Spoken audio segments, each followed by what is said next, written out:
வணக்கம் ஹலோதோடா. வணக்கம். அறிவியல் எங்கெங்கே வளர்ந்து போயிட்டு இருக்கு. அதாவது கேலக்சிலாம் இப்போ நம்மளோட கேலக்சி இருக்கு. இன்னும் பல கேலக்சிக்குள்ள உயிர் வாழலாம், உயிரினம் வாழலாம் சொல்லி விஞ்ஞானிகள் பார்த்தோன்னா கண்டுபிடிக்கிறாங்க. நம்ம ஊர் விஞ்ஞானிகள் பார்த்தோன்னா இருந்து போயிடுச்சு technology. 5G 6G 7G 8G வரைக்கும் போய்கிட்டு இருக்குது. நம்ம ஊர் ஆளுங்களா வெளிநாடுகள்ல போய் நம்ம ஊர் BSNL இன்னும் 4Gலயே முட்டுறாரு.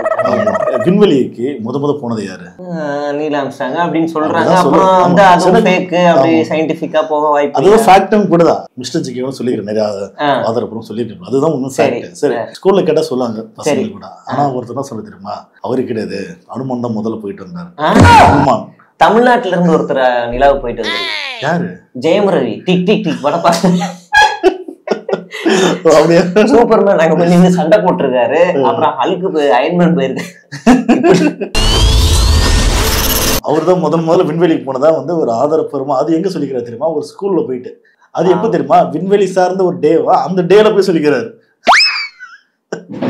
அந்த குழந்தைங்களோட மனசு என்ன ஆச்சுன்னா, விண்வெளிக்கு முத போனவங்க யாருன்னு சொல்லி கேள்வி கேட்கிறாப்ப குழந்தைங்க சொல்லுதுங்க, ஆம்ஸ்ட்ராங் எல்லாரும் கரெக்டா சொல்லுது. சமமான ஒரு பதில். ஆனா அவர சொல்றாய் அது கிடையாது, அனுமான் தான் அப்பயே போயிட்டு வந்தாருன்றாரு. ஒட்டுமொத்த பசங்க ஷாக்கு. என்ன அது? அறிவியல வந்து நீங்க எப்படி பாக்குறீங்கன்னா, அறிவியல பாக்காதீங்க, நம்மளோட பண்பாடோட கலாச்சாரத்தோட சேர்ந்து பாருங்கன்றாரு. அறிவியல பாக்காதீங்க, அறிவில்லாம பாருங்க. அது மாட்டு கோமியம் மனுஷனுக்கு நல்லது. மாட்டு கோமியத்துல தங்கம் இருக்கு, குடிச்சு பாருங்க. அதாவது நம்ம வந்து பிஜேபியில வந்து அறிவுசார் ஆட்களை வந்து உள்ள வந்து அமைப்பே வச்சிருக்காங்க. அறிவுசார் அமைப்புன்னு ஒண்ணு இருக்கு.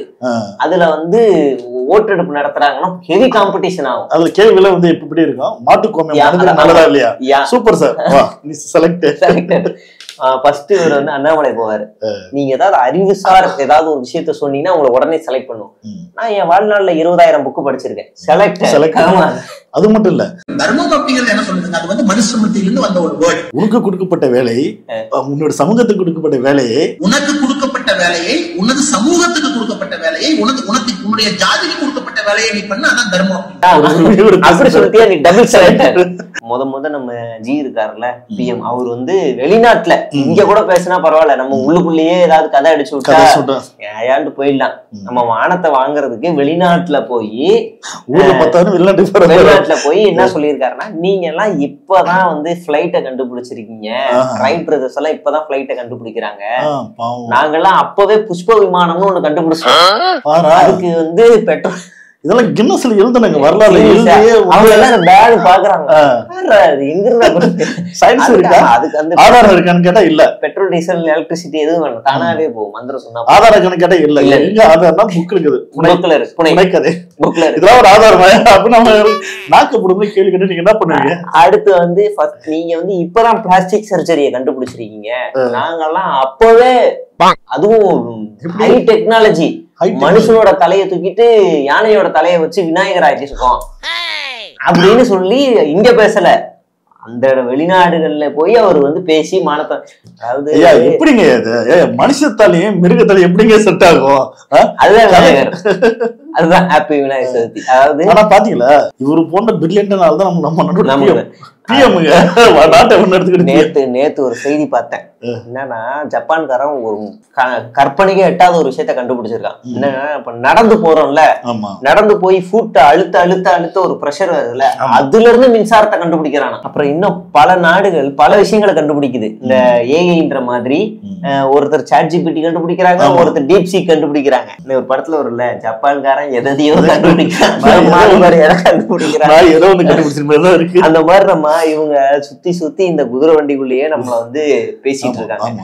அதாவது பாத்தீங்கன்னா, அனுமான் வந்து விண்வெளிக்கு போனாருன்னு சொல்லி ஒரு நியூஸ் விட்டாரு. யாரு? அந்த அனுராக் தாக்கூர். தமிழ் சாக்க சப்போர்ட் அதுக்கு பாத்தீங்களா? ஆமாம்பா, என்ன பதில் நம்ம தப்பு இருக்கு. இவங்க எல்லாருமே ஒண்ணுதான். நிர்மலா சீதாராமன் அவங்களே வந்து என்ன சொல்றாங்கன்னா, அயோத்தி தீர்ப்பு கொடுக்கும்போது அந்த நீதிமன்றத்தோட மேல வந்து ஒரு குரங்கு உட்கார்ந்துட்டு இருந்துச்சான். அது வந்து அனுமான். அதாவது இவங்களுக்கு வந்து என்னன்னா, எல்லாருமே நம்மள இப்படி தெளிவா குழப்பறதுக்கான வேலை. இவங்கெல்லாம் தெளிவாதான் இருக்காங்க, இதெல்லாம் ஃபேக் எல்லாமே அவங்களுக்கும் தெரியும். இப்படி சொல்லி நம்ம அதை கிண்டல் பண்ணி நம்ம மேல ஒரு அலிகேஷன் வைக்கிறது தான் இவங்களோட மெயின் வேலையே. வந்து எதிரானவங்க சொல்லி உடனே ஒரு இது கிளப்புறதுதான். சங்கி கூட்டம் வந்து பயங்கர ஹாப்பியா இருக்கிறாங்க. எதனால? அவங்களுக்கு வந்து ஒரு தீர்ப்பு வந்திருக்கு. என்ன தீர்ப்பு? இப்ப நீங்க என்ன படிச்சிருக்கீங்க? விஸ்காம். சூப்பர். எந்த வருஷம் முடிச்சீங்க? 2010. இப்போ நீங்க அந்த டிகிரி என்கிட்ட காட்டுவீங்களா? கண்டிப்பா. நானும் அதே மாதிரி காட்டல. எப்ப வேணாலும் காட்டுவேன். அப்படியே இல்லைன்னா கூட என் காலேஜ்ல போனா இருக்கும். ஜெயின் காலேஜ் போனீங்கன்னா ஜெயின் காலேஜ் பிடிச்சிடலாம். அது மாதிரி மெட்ராஸ் யூனிவர்சிட்டியில போய் என்னோட பேர் சொல்லி 2014 to 16 பேட்ச்ல போயிட்டு என் பேர் சொல்லி ஜேர்னலிசம் டிகிரி. இது வந்து அசிங்கமா இல்ல வந்து தனிப்பட்ட ஒருத்தருடைய இதுவா அப்படின்னு கேட்டா எதுவுமே கிடையாது. கெத்து. கல்யாண பத்திரிகையில போடலாம், இல்ல பேனர்ல போடலாம், எம்ஏ அப்படின்னு போடலாம். லாயர் முடிச்சது மேல அடிச்சு ஊர்ல வருவாங்க. அப்படி அதாவது படிச்ச படிப்பை வந்து கெத்தா வெளியே சொன்னா அப்படின்னு அதாவது தன்னுடைய சாதி பேரை போட்டு கெத்து கட்டுறதை விட படிச்ச படிப்பு கெத்தா போடுறாங்கல்ல, அது கெத்தா ஃபர்ஸ்ட் நான் சொல்றது கெத்தா. இங்கதான் வந்து சந்தேகம் வருது. நம்ம ஜி இருக்காருல்ல, அவர் வந்து இந்தியன் பொலிட்டிக்கல் சயின்ஸ் சம்திங் ஏதோ படிச்சிருக்காரு. அதுவும் அந்த டைம்ல அந்த ஒரு குரூப்பே இல்ல அந்த காலேஜ்ல. அவர் படிச்சதா சொல்ற அந்த டைம்ல அப்படி ஒரு டிபார்ட்மெண்டே இல்ல. அண்ணாமலை கூட போயிட்டு வந்தாருல லண்டன்ல பொலிட்டிக்கல் படிக்க, அந்த மாதிரி இந்தியால படிச்சுக்கிறாரு. அவர் பொலிட்டிக்கல் சயின்ஸ் படிக்க வந்த உடனே வெளியே அனுப்பிச்சு விட்டீங்க. அது வேற. அவரு போய் அங்க படிச்சதா ஒரு ஆதாரமே இல்ல கடல்ல இல்லையா. இதுல இன்னொரு ஹைலைட் 2 ப்ரூஃப் நான் சொல்றேன். ஒரு இடத்துல நம்ம ஜி பேசும்போது நான் படிக்கவே இல்லை, டீ வித்து தான் இப்படி மாதிரி கொஞ்சம் கொஞ்சமா அரசியல் கத்துக்கிட்டு தான் நான் இந்த நிலைமைக்கு வந்திருக்கேன் அப்படின்னு அவரே ஸ்டேட்மெண்டா பதிவு பண்றாரு. இன்னொரு இடத்துல நம்ம இன்னொரு ஜி இருக்காருல்ல அமித், அவரு என்ன சொல்றாருன்னா இதான் நம்ம ஜி படிச்ச சர்டிபிகேட்னு ஒரு பிரஸ் மீட்ல காட்டியிருந்தாரு. அத காமிச்சிட்டு அப்புறம் அது ஹைடன் ஆயிருக்கு. இப்ப அந்த சர்டிபிகேட்டை திரும்ப கொடுங்க, நாங்க கிராஸ் செக் பண்ணணும்னு சில சமூக ஆர்வலர்கள் சில பேர் கேக்குறாங்க. ஆனா வந்து அது கேக்குற எல்லாருக்கும் ஃபைன்.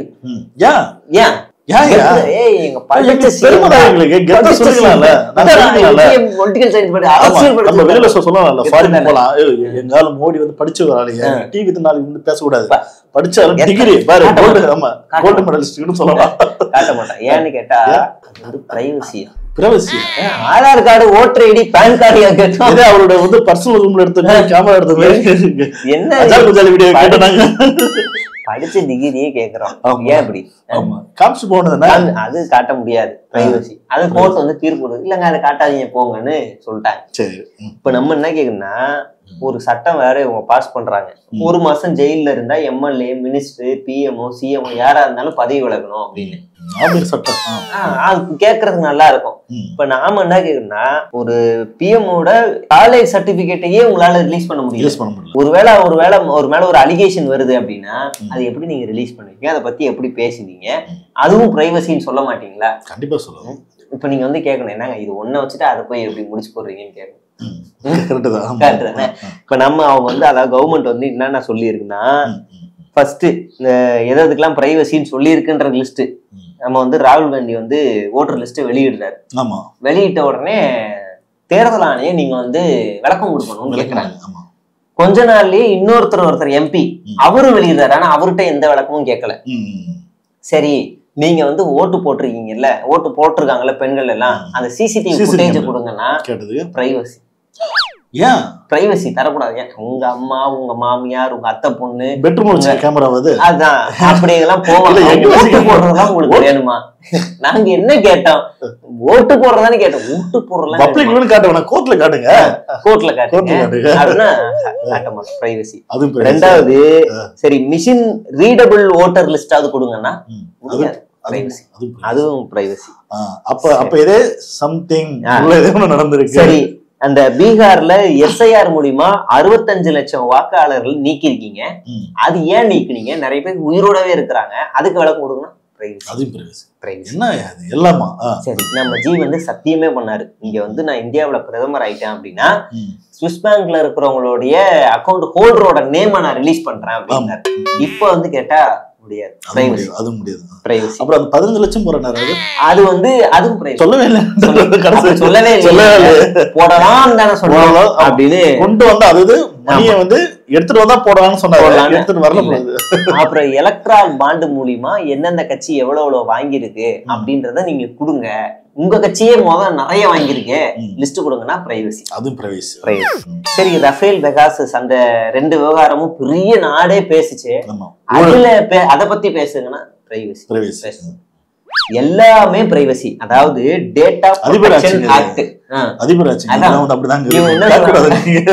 டேட்டா ப்ரொடெக்ஷன் ஆக்ட் அப்படின்னா அரசாங்கம் எதெல்லாம் பிரைவசி நினைக்குதோ அதெல்லாம் பிரைவசி. இப்ப நான் வந்து எனக்கு இந்த பேப்பர் பிரைவசி நினைச்சா பிரைவசி, அவ்வளவுதான். என் வாய் பிரைவசி நினைச்சா பிரைவசி, என்னென்னலாம் நான் நினைக்கிறேன்னா அதெல்லாம் பிரைவசின்னு முடிவெடுத்து வச்சுக்கிறாங்க. அதாவது இதெல்லாம் வெளியே விட்டா மாட்டி போன்றதுக்காக சொல்லாமலே இருக்கிறது. இப்ப இதுல இன்னும் என்னன்னா ஆர்பி கீழே இந்தியன் பீனல் கோட் 465 இருந்து 471 வரைக்கும். அதாவது இதுல எல்லாம் என்ன சொல்லுதுன்னா, ஒருத்தர் படிச்சிருக்காரு, ஒரு டிகிரி முடிச்சிருக்காரு, அது மூலியமா அவர் வந்து எலக்ட்ரல் பாண்ட்ல வந்து அவர் இது பண்றாரு, எலக்ட்ரல் பண்றேன் இந்த தேர்தல் ஆணையத்துல அவர் வந்து இது பண்றாரு அப்படின்னாக்கா, ஒருவேளை அவரு தன்னுடைய எஜுகேஷனை போலியா வந்து தேர்தல் ஆணையத்துல சப்மிட் பண்ணிட்டாரு, போட்டியிட்டாரு அப்படின்னா அவருக்கு வந்து உடனே அவரோட பதவி நீக்கப்படும். அதுக்கு அப்புறமா என்ன நடக்கும்னா 6 மாசத்துல இருந்து 7 வருஷம் வரைக்கும் ஜெயில் தண்டனை. இப்ப தெரியுதா ஏன் மறைக்கிறாங்கன்னு? இது நான் சொல்ல, சட்டமே சொல்லுது. இது வந்து RBI representative of people act 1951.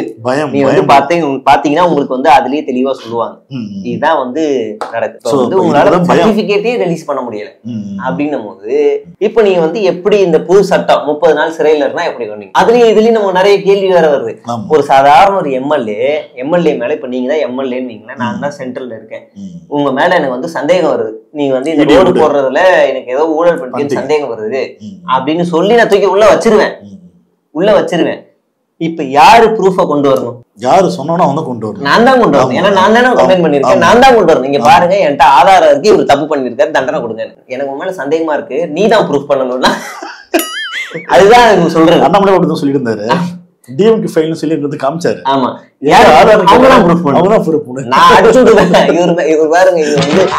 ஸ்ரீலங்கால 50 கோடி சொத்து வச்சிருக்காரு, அடிச்சு கூட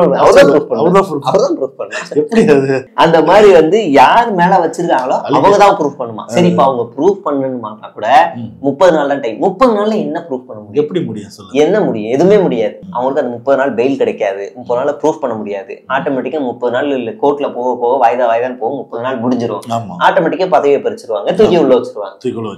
இது சாதாரண எம்எல்ஏ, ஸ்டேட்ல இருக்க மினிஸ்டர்ஸ், சிஎம் எல்லாருக்குமே அப்ளை ஆகும்.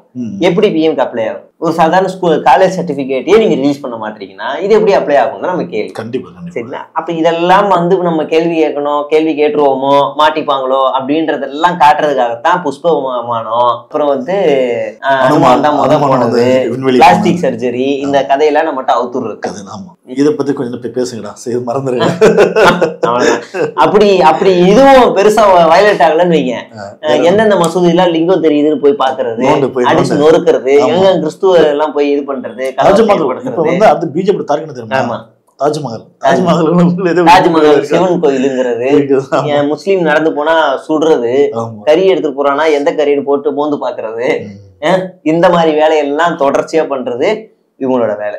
அயோக்கியர்கள் அதான் சொல்லுங்க, அயோக்கியர்கள் வந்து செய்த தப்ப வந்து மறைக்கிறதுக்காக இந்த மாதிரி பல விஷயங்களை கிளப்பி விடுறது, அவ்வளவுதான். ரொம்ப இந்த ஒரு சின்ன கோடு, இந்த ஒரு சின்ன கோடு கரெக்டா ஒரு ஜானுக்கு நான் இப்போ வரைஞ்சிருக்கேன். இந்த கோட்ல கை வைக்காம அழிக்காம இந்த கோட்டை வந்து சின்னதாக்கணும், இன்னும் சின்னதாக்கணும். எப்படி ஆக்குவீங்க?